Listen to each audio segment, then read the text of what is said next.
Hi, hello, namaste. Welcome back to Needs of Children. We are discussing about 8th standard English medium social science. In that, business studies chapter number 3 continued part of forms of business organizations. In the previous session, we get the information about sole trading concerns, features of sole trading concerns, advantages of sole trading concerns, and disadvantages of sole trading concerns. Let's come to in this chapter we are going to get the more information about forms of business organizations. Yes, about partnership forms. The limitations of the sole trading concerns led to the formation of partnership forms. So what are the limitations? What are the disadvantages considered in the sole trading concerns? It is a lead to the formation of the partnership firms. In these firms, two or more persons join together and carry out the business. Usually, the partnership firm is defined as the relationship between the persons who have agreed to share the profits of a business carried on by all or any of them acting for all. So, in this way, the partnership firm came into existed. So the Partnership Firm Act, it was passed in the year 1932. So according to section 4 of Partnership Act, the partnership firm is defined as the relationship between the persons who have agreed share the profits of a business carried by all or any of them acting for all. So that is the according to section of Partnership 4 Act, it is defines.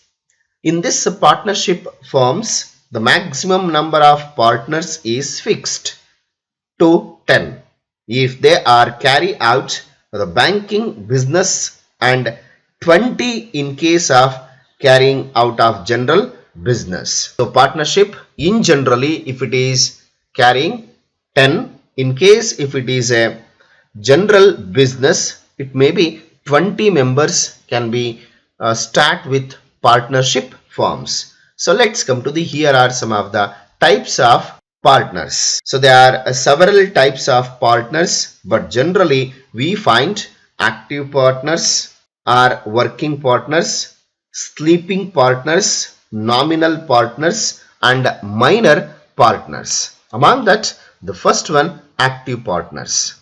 Active partners, they contribute fixed amount of capital and share profits and losses in proportion to their capital contribution and take active part in carrying out the day-to-day affairs of the business. They will be active and they are going to contribute a fixed amount of capital and share the profits and losses in the proportion of their capital contributions. Even they will be take part active very in day-to-day affairs of the business.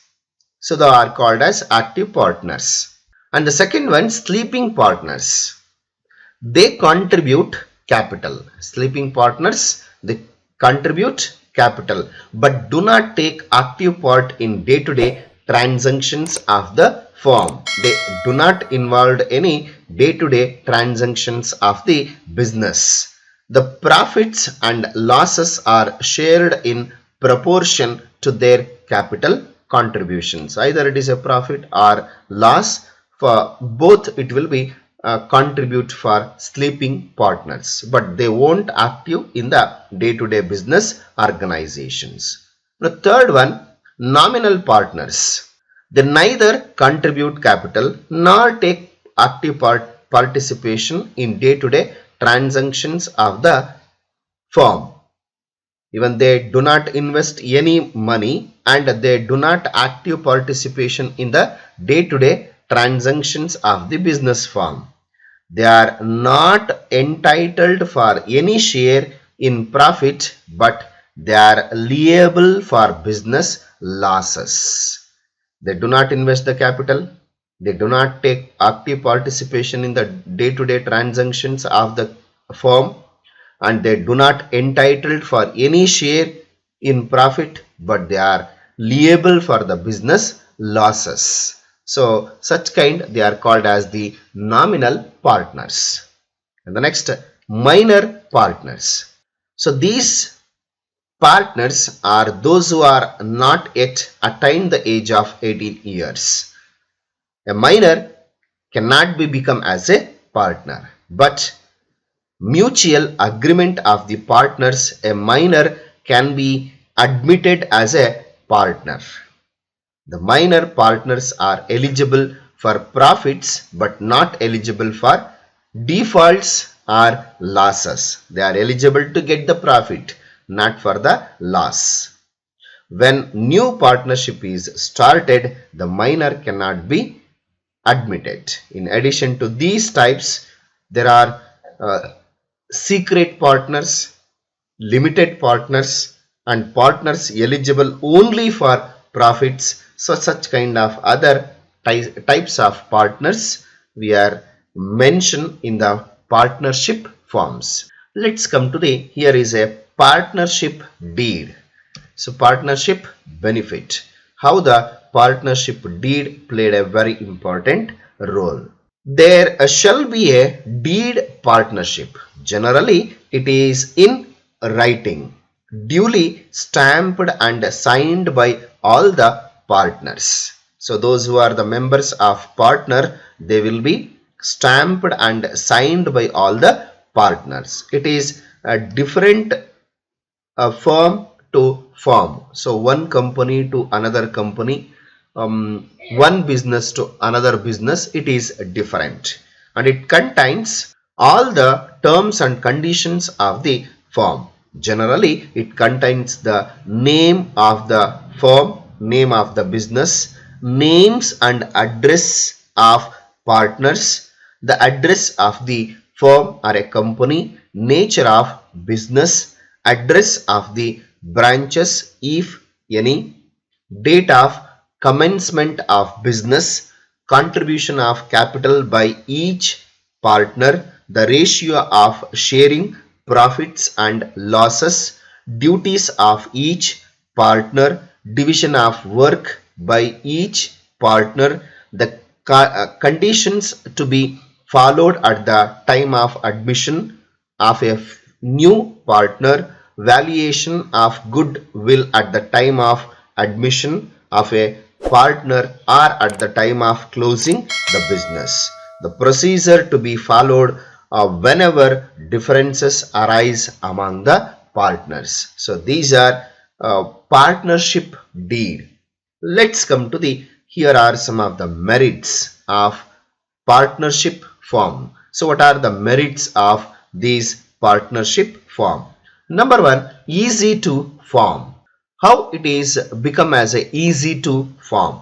No legal formalities are required for the formation of partnership forms. There is no legal formalities. Even the registration of partnership firm is not compulsory. No need of any registration. Therefore, the partnership firm are started very easily. And the second one, more capital. So because of partnership firm are formed by more than two persons, so the capital investment is obviously more.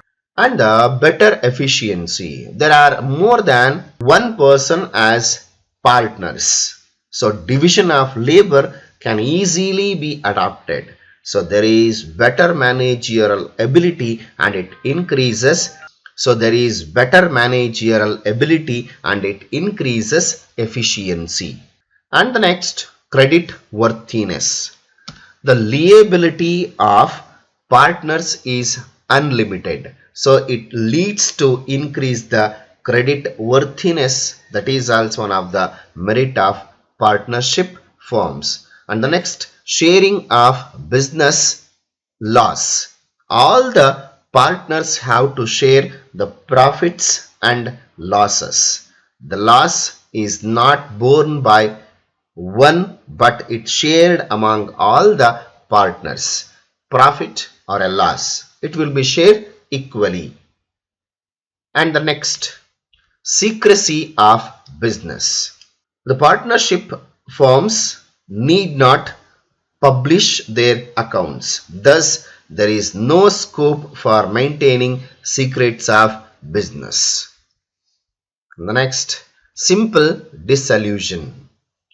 Partnership firms can be dissolved very easily. Any partner can apply for dissolution by giving a 14 days of notice, or with the consent of all the partners it can be dissolved. So that is very easily can be leave the company. He is out of the business by simple dissolution. So these are some of the merits of partnership. Even though these are all the merits, some of the demerits of the partnership forms. So which are those? Among that, sometimes the disunity among the partners may hamper business and it leads to disputes. Obviously, two or more people, they are going to be share their views, their thoughts. Some of the misunderstandings will be creates and it is become as one of the leads to disputes. That is one of the demerit. The next, since the number of partners is limited, the capital contributions is also limited. In the beginning, those who are start the business, maybe two are members with limited capital investment, but the contributions of maybe it is also limited for the capital contribution. And the next, liability is unlimited, so discourages many people to join as partners. Maybe some of the limited liabilities are there, that is discourages maybe people from the joining of the partners. It may be spread the message like that. That is the one of the demerit of partnership form. And the next, reckless and foolish decisions of some partners may lead to heavy setbacks. That is also, as we cannot say that all the mindset are equal. Sometimes any partner, he may take the decision foolish or reckless. This leads to heavy setback for a company or a firm.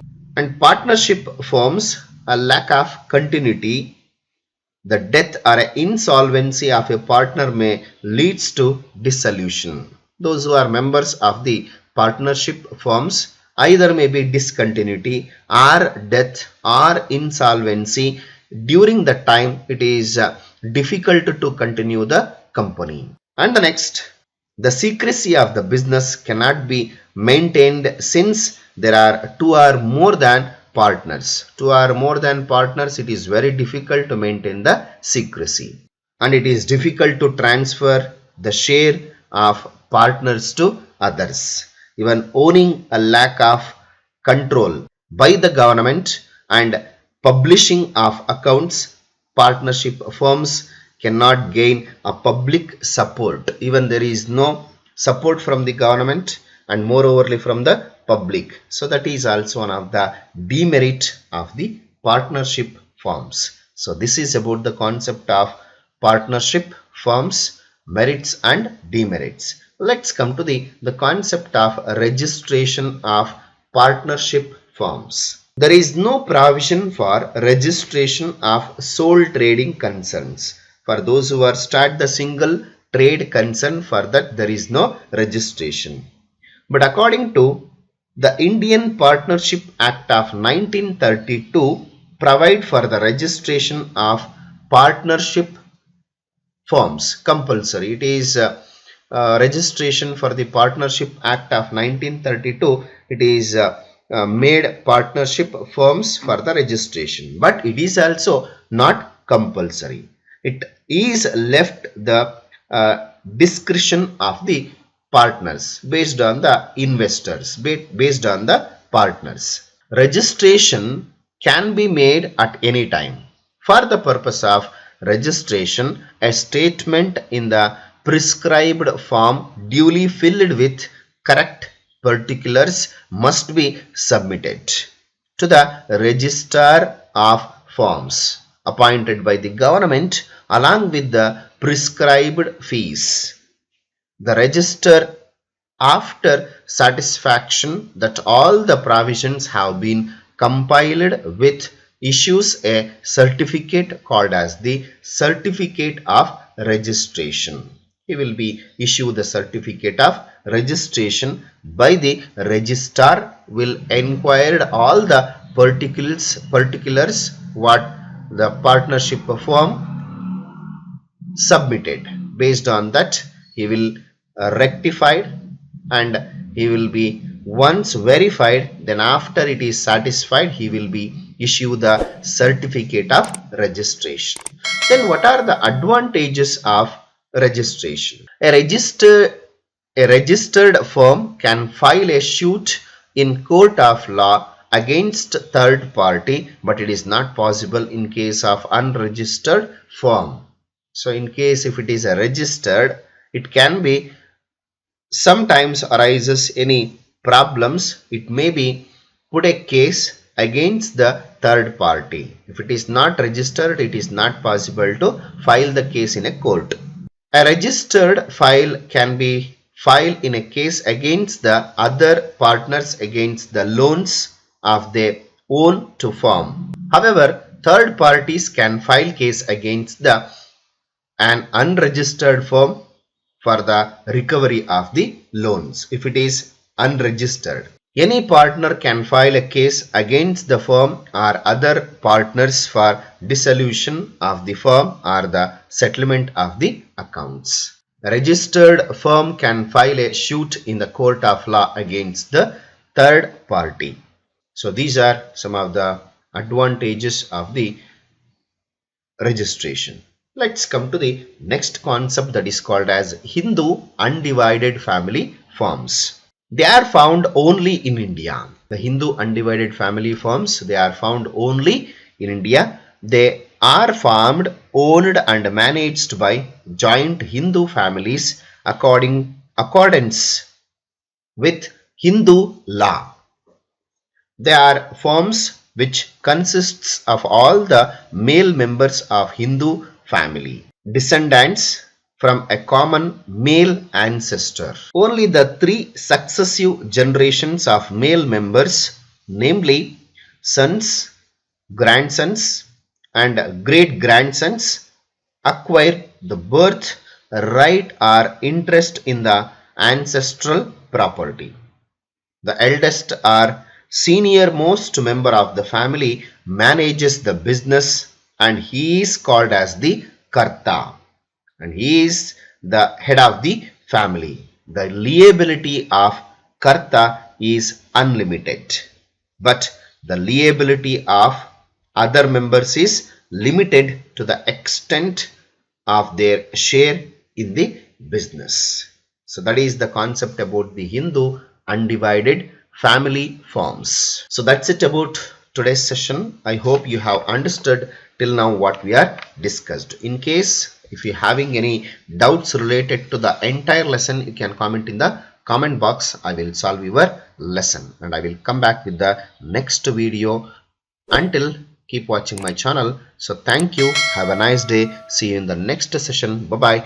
Take care.